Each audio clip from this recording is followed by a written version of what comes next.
and I'm joined by Kevin Brown from Schneider Electric, who is the VP of Data Center and Technology and Strategy. So, Kevin, we're talking about micro DC today. Yep. There's a lot of different emerging definitions at the moment. How would you define it? Well, it is interesting because micro data center is a term, it's being used a lot in the industry, and it's as typical in this industry that it's not always well understood what it means. So we've actually worked to try and help the industry define what a micro data center is. And really ultimately it comes down to is a data center that can ship in one box, in one enclosure, with all of the power and cooling that is necessary to provide for the data center. So. Right, okay, so what would make an organization choose to use a micro data center over the other options that are out there? Yeah, it's a great question because micro data centers are very much an emerging trend. So it's not that there's an established use that people have already identified, but what we see happening is there's certain challenges our customers are having, and it's really under the umbrella of edge computing.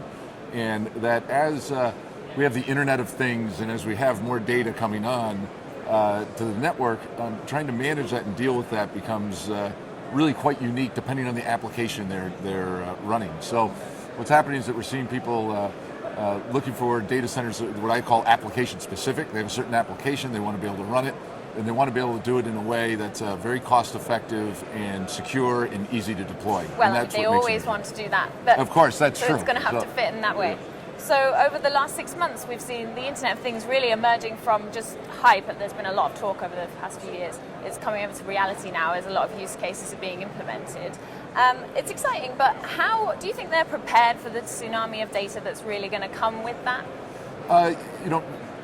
Again, it comes down to something of, it really depends on the application. If you think of big cloud applications, there's already an infrastructure in place to handle that. Of course, it's still getting built out very quickly, but today we can stream video, we can get our email, we can do all of that work. So you really have to look, in my mind, what's more important is where's the new data coming from? And a favorite example I like to use is industrial process control, which historically has been run on proprietary networks. So there's always lots of sensors, there's a proprietary network. All of that data is now coming onto an IT network, which is also going to be connected to the internet. So that is what is starting to drive this increased interest, and maybe I need some more compute out at the edge. In some cases, it's things that may have already been there, but now they're coming on to more standard IT technology. And as a result, they really have to rethink what's their data center strategy. It's no longer just, well, everything's going to go to the cloud or everything will be on premise. It's really turning into much more of a conversation of, where should I be running certain applications? And you're going to see very much whether you want to call it a hybrid, mixed with... it's probably going to be personalized for every different organization. That's right, and it's going to be very much, we see companies today really taking a look at what should our strategy be for certain applications, and certain applications will be treated differently. And some they'll want very close to the edge, some they will put into the public cloud, and some they might put into a private cloud that's being hosted in a co-location provider. There's really going to be a mix of those, and it's going to be very much a conversation around which application makes sense to treat which way. Right, okay, so organizations need to rethink how they're utilizing data centers. But how do you think that data centers need to change? Do you think that they're going to have to adapt to this transformational wave of IT that's coming?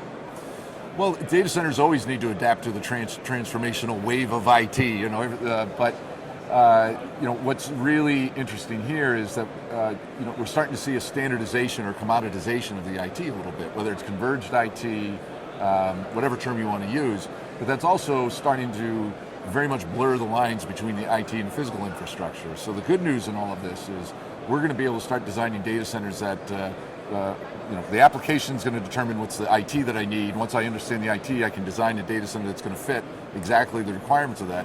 And I hope for the industry that we'll stop doing some of the bad practices of the past, of overbuilding, overcapacity. We end up with things that are inefficient. This is really a unique opportunity where we're going to be able to get right-sized physical infrastructure for the application needs. And that's what I think is going to be a different flavor. We're not going to necessarily just have a generic data center platform that I build so that any IT can come in. In this emerging area, it's going to be very much get me exactly what the requirements are, what my availability requirements are, what my power requirements are, what my cooling, and have it match. And that'll be a little bit different, I think, than what we've done in the past. Right, okay, so a much more consultative approach, basically, on a case-by-case. I think so. I mean, that's, we're working with customers today, and they really are sharing. Here are my problems. Here's what I'm trying to solve. How can you help me solve it? And it's again, it's not limited to just physical infrastructure. We're in there working with the IT players too. And at the end of the day, they want to be able to deploy compute on the edge. And as we've always been concerned is how do I do that easily, and then how do I make sure it's done secure? And so we've got some unique options now, I think, available to our customers versus what we had in the past. Okay, and what do you see being some of the challenges that might crop up for organizations in terms of bandwidth and storage? Well, I think this is what becomes interesting is it's an age-old conversation that's becoming renewed again, I guess, it's going to be the trade-off of do I pay for bandwidth or do I pay for physical infrastructure? It's ultimately what it's going to come down to. You're going to have applications that have a large amount of data. It might be possible to run that application in the cloud or locally. And what's going to drive that decision is what is your bandwidth connection and how much do you pay for it? And can you tolerate that cost, or is it cheaper to distribute physical infrastructure out closer to the edge and let the processing handle it there and lower your bandwidth requirement, lower your bandwidth cost?